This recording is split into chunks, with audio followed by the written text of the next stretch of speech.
Salam damai Kristus bagi kita semua. Kembali lagi bersama saya dalam channel ini.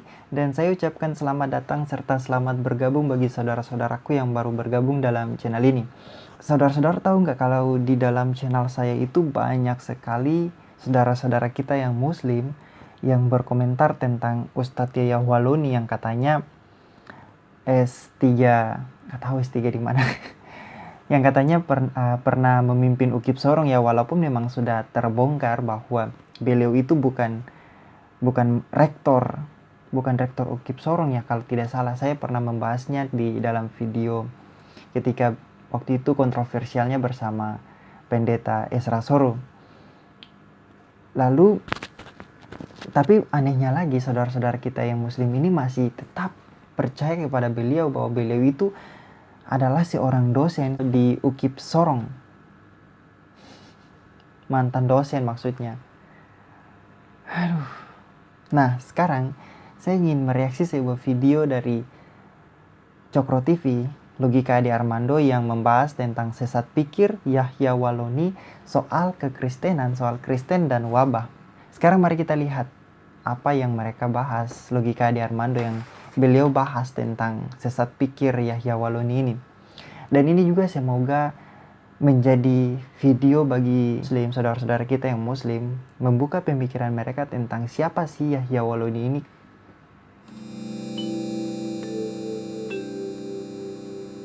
Video ini hanya untuk mereka yang punya logika. Bagi yang tidak punya logika, skip aja.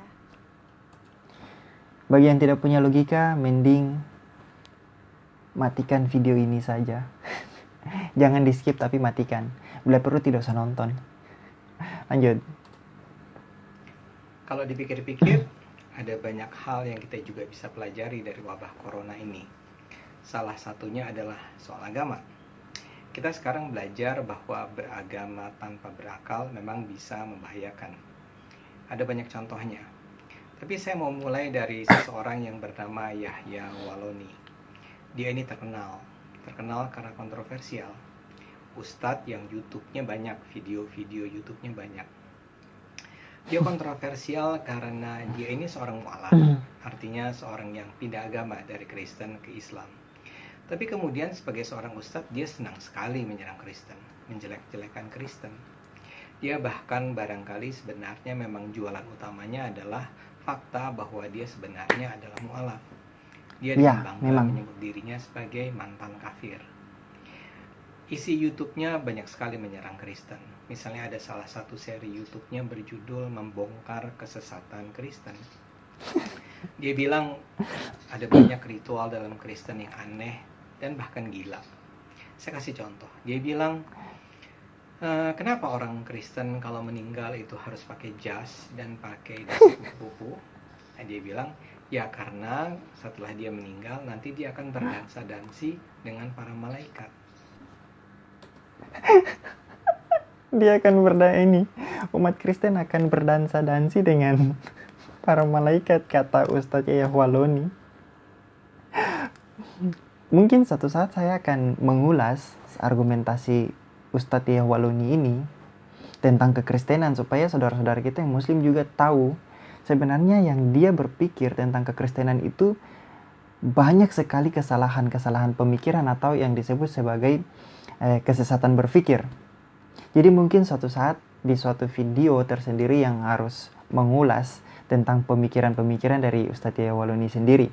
Kemarin kan saya sudah membahas tentang Ustadz Sugi Kristologi yang katanya membongkar kekristenan, kesesatan kekristenan. Ternyata apa?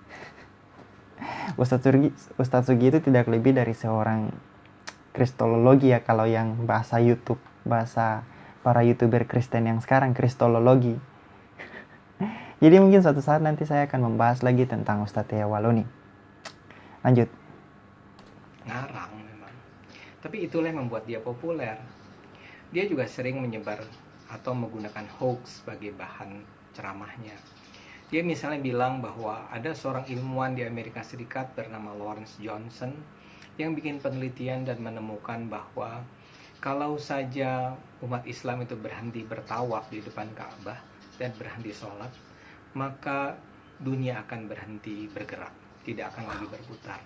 penjelasan dia bilang karena di dalam Ka'bah itu ada semikonduktor yang menyebarkan spek elektromagnetik dan itulah yang akan menghentikan bumi. Benarkah itu? Ya jelas ngaco lah. Coba aja Anda cari browsing seseorang yang bernama Lawrence Johnson. Bahkan kata si Yahya, Lawrence Johnson ini bicara di New York Times. Kalau kita cari ke New York Times, gak ada itu yang namanya Lawrence Johnson bicara tentang Ka'bah. Yahya juga bicara tentang ada seorang astronot di India, seorang perempuan yang bilang bahwa ketika dia di bulan, dia mendengar ada azan 5 kali sehari dari bumi. Ini juga Amazing. Anda cari saja bukti-buktinya di internet, nggak ada. Dan ini udah berulang kali dibantah. Tapi bagi orang seperti Yahya, ini nggak masalah. Dia terus menyebarkan hal-hal semacam itu.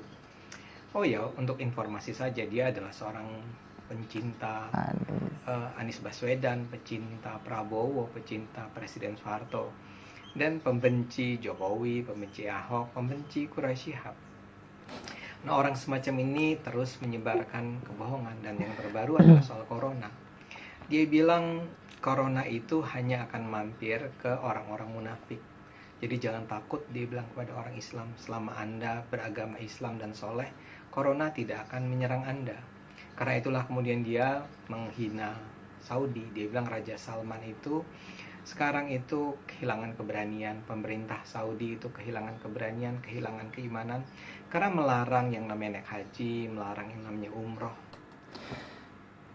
Saudara, jadi gini, yang namanya penyakit itu dia tidak tanya saudara muslim apa saudara Kristen. Dia tidak tanya, ya kalau kena ya kena saja. Dia tidak tanya saudara itu Kristen apa muslim. Ini pemikiran yang sesat, sangat-sangat sesat memang kalau mau dikatakan. Lanjut. Dia bilang kenapa harus takut. Dia bahkan memuji para jemaat yang datang ke acara ketika dia berceramah yang tidak mengenakan masker.